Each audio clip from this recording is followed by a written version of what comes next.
because that was the essence of the science of getting rich, is to watch your thoughts, to have the right kind of thoughts that you're putting out there. Not only a clear picture of what it is that you want, but a clear picture too of, positivity, a clear image of the goodness that can come from this. Your relationship with money matters. I'm Michelle Perkins, and this is the Money and You podcast, where I will be breaking down your relationship with money, offering tough love money tips, and a money dating plan that will focus on lifting the barriers to success to help pave the way for better money practices and increased wealth. It's time to take control to live a limit-free life. It starts today. Hello, and welcome to the Money and You Show. I'm Michelle Perkins, your host, and very excited today to do a short solo show really focused on your relationship with money. And I'm writing a talk on your relationship with money that I'm going to be delivering this week. And so it's really got me thinking about something that I think is important. And I also was just in a mastermind a couple weeks ago where a very old book was being discussed. And I read it again because of that. And it's one of the classics, just like Think and Go Rich. It's right alongside that one. It's called The Science of Getting Rich by Wallace Wattles. I think it was published in 1910. And, there's a few books out there that were written a long time ago by people who really had a deeper understanding of how to build wealth and how to get rich, if you will, if you like that term. And they have stood the test of time. And so I was also on social media, and I was looking at I don't know why I was doing this, but I was looking at reel after reel of people telling you what to do. Do this to make $1 million in a year, and do this to find the perfect investment property. And it was just, it was a little bit overwhelming just to listen to. And I mean, you don't have to listen to it. I didn't have to listen to it, but I got caught up in it. And it makes you realize that there is just so much noise out there about what you should be doing with your money. And it's coming from all different angles and all different perspectives. Some of it's worthwhile, some of it's ridiculous, some of it is just not complete. People are putting things out there and talking about ways to invest in property and leaving out a few, key details.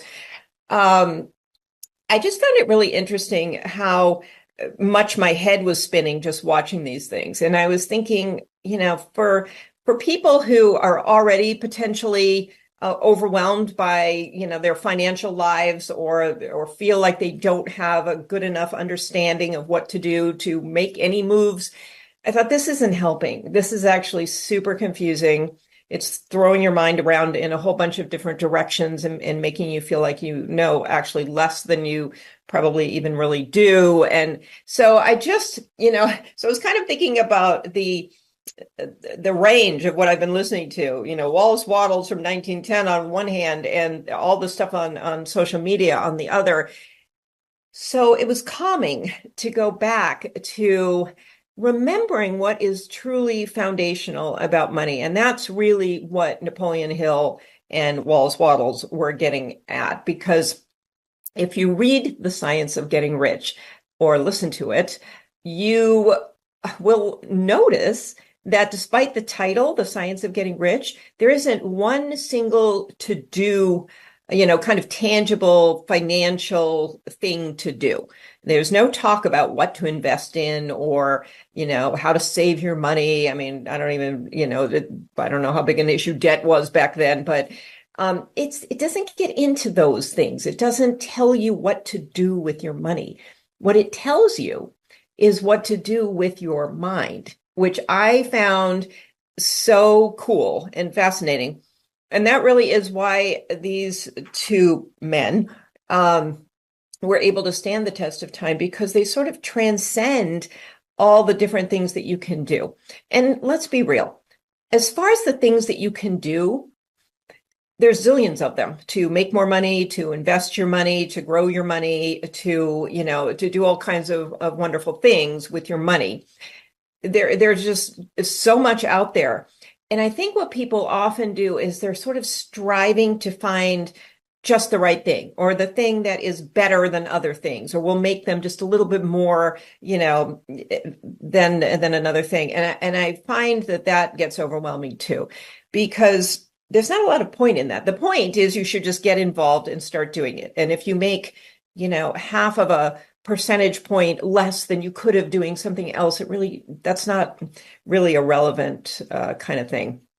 So, and it hurts you more to not take advantage of maybe the investments that don't earn you quite as much than it does to wait around and study and try to figure out what the best ones are, find the people who are going to tell you the best ones. So you can always be doing that. You can always be improving and expanding and doing new things. But the beauty of these books, and I want to just summarize a little of The Science of Getting Rich for you, was all about what's going on in your mind. It's all about this relationship you have with money, how you think about it. And, goes back to that whole idea of what you think about. And, your thoughts are things. Your thoughts create your life. And it was a very good reminder to check in with your thoughts. And he talks initially about how the universe is basically made up of this thinking stuff, this substance. I guess you could think of it as some kind of, on a quantum physics level. You could think of it on a religious level if you want, but the world is just kind of made up of this. And your thoughts can go into that substance, this thinking stuff he talks about. And your thoughts in this substance can become real.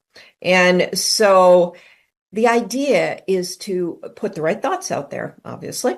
And so practice forming the right thoughts, practice putting those thoughts out into the universe. And the thoughts should be the thoughts of what you want. And so that requires you to have a really clear vision. And he talks a lot about having a clear vision, creating thoughts around that vision that you are consistently putting out into the universe so that the universe can do its magic and it can help those thoughts to become reality. And, creating these pictures in your mind that produce images, and the thoughts and the images go together to be created and formed into whatever it is that you want to be, what you want to have, what you want to do. These are all the things that you want to be putting out there. And it was really interesting to me because that was the essence of The Science of Getting Rich, is to watch your thoughts, to have the right kind of thoughts that you're putting out there. Not only a clear picture of what it is that you want, but a clear picture too of, positivity, a clear image of the goodness that can come from this, whether that's, in the form of better jobs or larger businesses or whatever that is. So it was very, the definite point of this book, the whole thing, was to make sure that your thoughts are on board with what you want, that they're aligned, and that they can bring you the image of what you want. So I just thought that was fascinating, because in that day and age, I don't know, I'm not sure I would have thought that people would be thinking that way. And I know both, Think and Grow Rich and this book, The Science of Getting Rich, are really very much about that. So I find it fascinating. As a woman, you can't help but notice that everything is about man. So you have to get over the fact that everything is man will do this and man will do that, but that part's okay. Because the content is really good and still holds so true. If you're building a great relationship with money, your thoughts are really everything. Think about any relationship you have.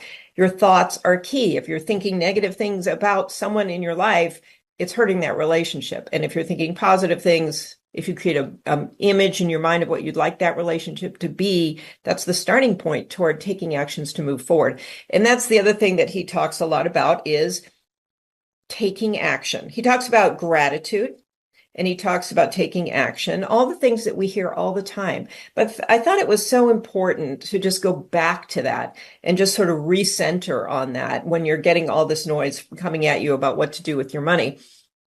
And with from within inside your head too. I'm sure you're telling yourself all these things that you should be doing. So I thought it was great to remind yourself gratitude, whatever situation you're in, to always go back to being grateful. And so gratitude, he said, unifies man's desires really with this formless intelligence that he's talking about out there in the universe. And he talked about having a clear mental image of what you want to be, do, and have, and hold that in your thoughts at all times. So your thinking is always, it's like generating what you want. So it's not a once in a while thing or a first thing in the morning, I'll think about, what I want, but it is really to be holding those thoughts all the time. And they are naturally kind of going out into the universe. He talked about having unwavering faith. So faith can be in whatever you choose to have faith in, but that unwavering faith, those constant thoughts, the unwavering faith, and the consistent gratitude. And he talks about creative energy. That and all of those things together will create creative energy that will work to build what it is that you want.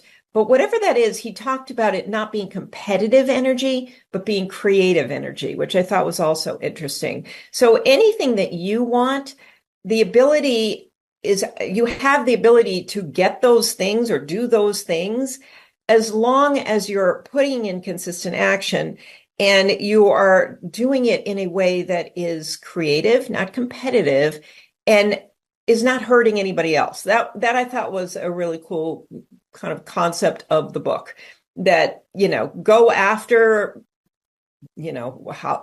as much wealth as you want, and the universe will help you to create that as long as it's not taking away from somebody else.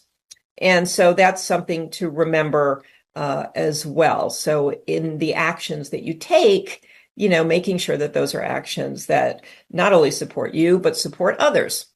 So there's that creative energy. There's definitely working hard. That was, one of the points of the book was you do have to put the work in. You have to do the things and take the actions and hurt no one. And always remain active in what you're doing. So, kind of that old not getting lazy kind of thinking. And with those things, it was pretty straightforward. This is he basically says, if you follow these ideas, you will get rich. You could define rich in a lot of ways, but that was really he was quite convinced that if you followed, that nobody had ever followed his kind of directions entirely and not had this work, which is why he calls it a science.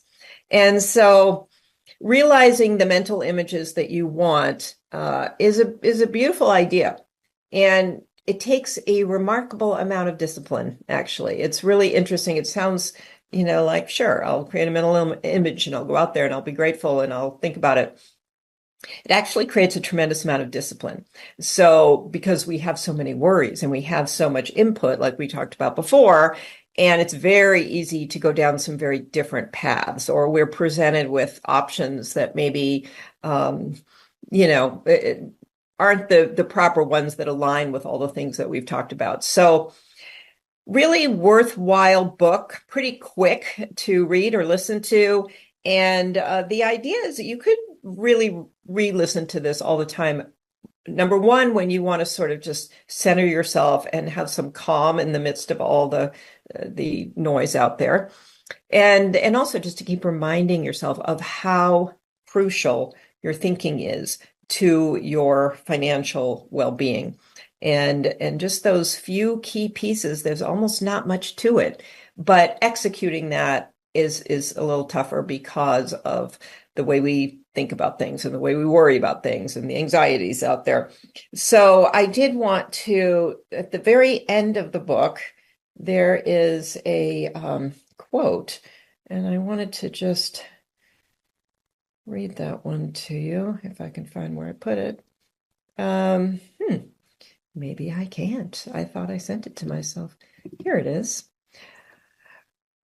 At the end of the book, he says, well, in summary, actually, it's the summary of the book. Riches they receive will be in exact proportion to the definiteness of their vision, the fixity of their purpose, the steadiness of their faith, and the depth of their gratitude.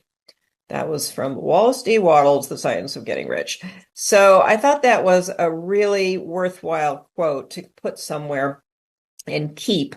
And remind yourself, when you're working with your money, when you're building this relationship with your money, those are very basic ideas that you should incorporate into your daily life. And that is going to dramatically help you with your relationship with money, which will definitely support you getting rich, more wealthy, happier, and developing more freedom in your life. So with that, I will close and just wish you a great week, and we'll see you next week.